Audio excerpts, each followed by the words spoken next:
back to the channel. Doug Machado here from DM Performance. I'm here with my drift car E46 M3. Unfortunately, for those who don't know, I broke the engine. I was drifting, testing it out. Second time I drifted a car. It's actually nothing crazy serious. I was on the rev limiter because this thing revs up to 8,400 RPM.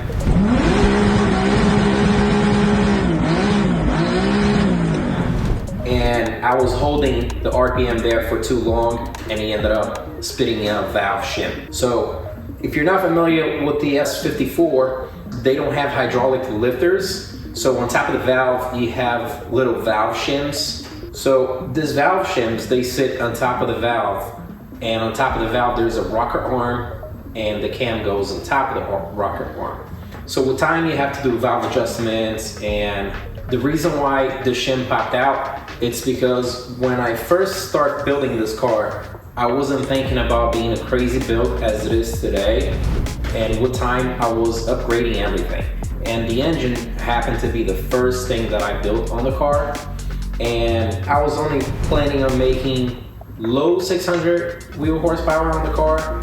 So that's why I didn't build the head. Everything is new on the head, valves, valve seals, the head is fully refreshed, everything's cleaned up, but no upgraded parts. Meaning the springs are stock, they're dual springs, but they're stock. So they cannot go over or close to 700 wheel horsepower, which is what the car makes. It makes 700 on the dot, 700 wheel horsepower on a Dyno jet dyno.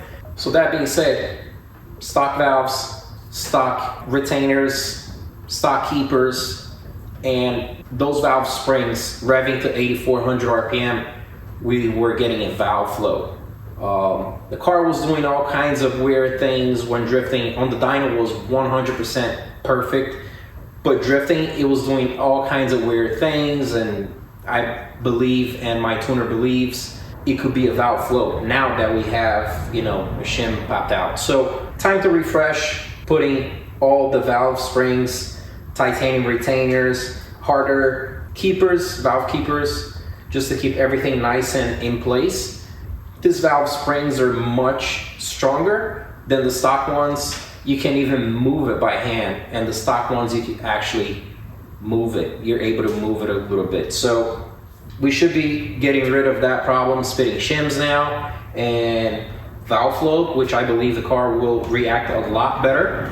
And it's kind of good. I'm kind of glad that it happened because it's winter now, and I'm going to go over this now versus when I'm drifting, when everybody's drifting is, drift season, nice and warm out, and here I am with the car open up, broken down, everybody's drifting, and I'm working. So I'm kind of glad that it happened now, so we get it out of the way, and the car will be, strong. I'm just working out throughout these kinks, make sure everything's perfect.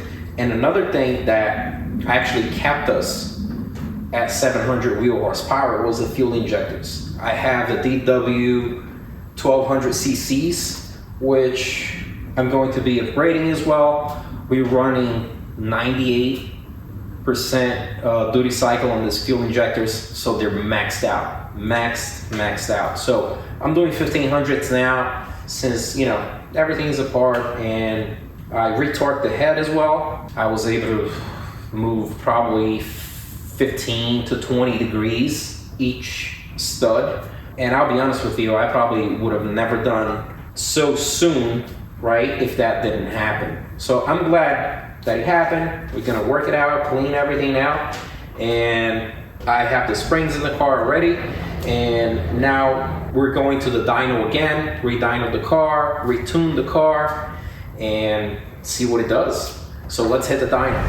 So those guys, just to touch base, these ones are the stock keepers. They go on top of the valve spring and they compress the valve spring. That's what holds everything together. And this is quite heavy. So I kind of see how a valve flow will happen at 8,400 RPM. This is kind of like, very, very, very heavy. So on top of the spring, and the cam comes on and it kind of like keeps it down. Once the cam moves back up, the spring doesn't close fast enough. And this is one of the reasons why this is a big helper for valve float. Now we have the titanium ones on there, VAC Motorsports, and they are much lighter. And the springs, actually, the inside of the spring, they're actually touching each other, so keeping everything nice and tight, right? It's a helper spring, so it's supposed to help the other spring. And versus the stock ones, they don't really touch each other.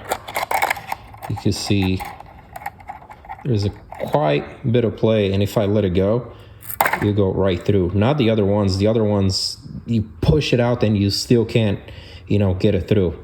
And these coils, they will never bind on each other, because this one is twisted to the right clockwise and this one is counterclockwise, so they will never bind, which is good. So those are the valve shims, and they go on top of the valve to make clearance, so you have to measure them with a micrometer and make up for the difference, and use a feeler gauge and see what the measurements are and keep it in the correct measurements. But those are the valve shims, and this is what spit out when I was at 8,400 RPM. All right, guys, perfect day for tuning. Snowing out. We're here at my boy Beamer Hub. Yo, I need to borrow this setup. It's nice, right? Yeah, so we're here at Beamer Hub using his dyno, and let's get to tuning. All right, guys, so I didn't get any of the pulls for you guys. Maybe I'm gonna see, I might have some pulls. Let me see.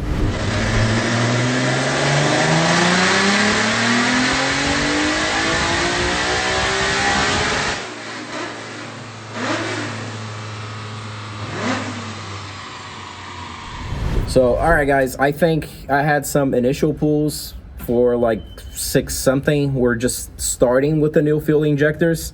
Now we just finished up. I was focused on, with Freddie on the phone, spec tune, dialing this thing in. So we're all good now. Anti-lag was fixed. Everything's fixed. Everything's on point. Shout out to Beamer Hub for letting us use their dyno and just leaving the shop open for us. That's, I really appreciate Joe Stissy, the owner of Beamer Hub. Been friends with him since forever. And yeah, shout out to Beamer Hub. And we made 737 to the wheel, 612 torque. The graph, we were working our way, cleaning up the graph, because at the end it was dipping. The graph was dipping, so making less power towards the end. So we're cleaning it up, making it more power, trying to make a flat line. My turbo is not that big, is a G35 900, and we're trying to keep everything safe. Turbo safe, engine safe, obviously. And fuel injectors, they're not maxed out anymore. Before, we were running like 98% through the cycle. Now we're at, I believe, 80. We have a lot of room for error, and we have room in case fuel pressure drops or something. The injectors will pick that up, So really happy with the results. Now we're gonna, pull this thing out. And thank you guys for watching. I'll catch you guys in the next one. Peace.